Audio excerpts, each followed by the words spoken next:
There's a kind of silence that doesn't come from peace, but from being forgotten. Martha sat by the kitchen window, the same place she had breakfast with her husband for 40 years. Now, only one chair remained in use. The other, untouched, collecting quiet dust. Outside, the world moved on, children rushing to school, cars humming past, laughter echoing faintly. Inside, the clock ticked, steady, cold. Unbothed. It's strange, she thought, how a life filled with noise and chaos can one day become smaller than a whisper.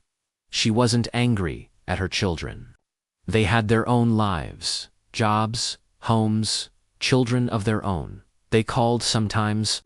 "Hi, Mom, can't talk long, just checking in."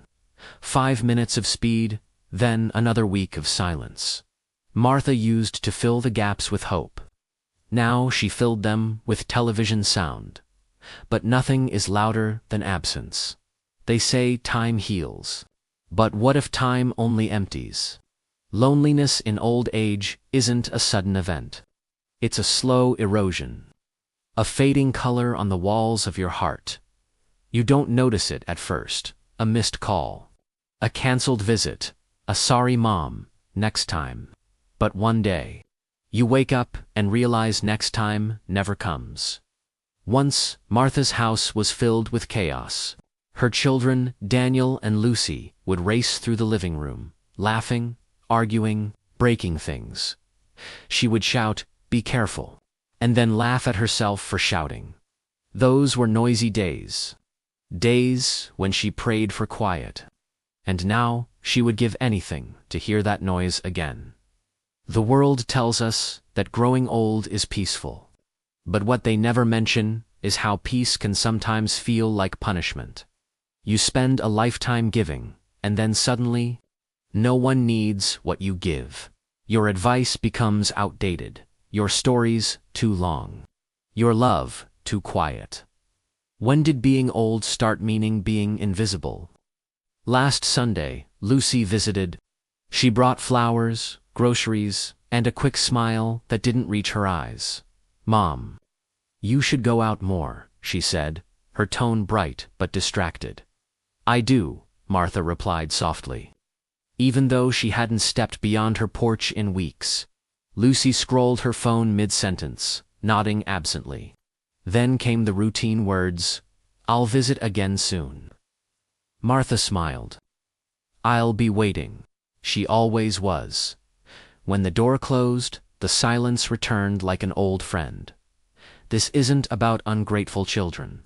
It's about a generation gap built from survival. Today's adults are running from deadlines, debts, and distractions.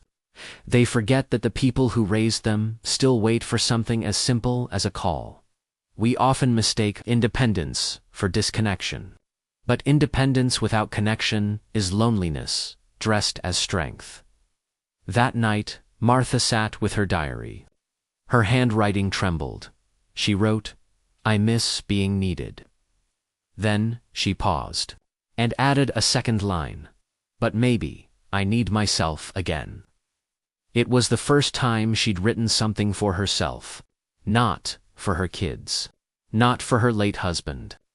Just for her. For a moment, she felt something stir, a flicker of self, not happiness, but awareness. The awareness that her story wasn't over. Just paused. Loneliness doesn't kill all at once. It erases you one day at a time, until you decide to see yourself again. The next morning, she made 2 cups of tea. One for herself, and one for the empty chair. "Good morning, love," she whispered, smiling faintly. It wasn't madness, it was memory, refusing to die. Old age isn't tragic because of death. It's tragic because of invisibility, because you can be surrounded by people and still unseen, because you can be loved and still forgotten. Martha once thought loneliness was weakness. Now she knew it was the tax of love, the price for having lived deeply. But she also realized something else. If she didn't change the ending, she would simply fade. And fading, she decided, was no way to honor a life that had burned so brightly once. So she took a pen, opened a blank page, and began to write, "Tomorrow. I'll walk to the cafe. Alone, maybe, but alive." Because sometimes, healing begins with a single step, not toward others, but toward yourself. Outro line, slow fade to black. The tragedy of old age isn't in dying alone. It's in forgetting to live while you still can.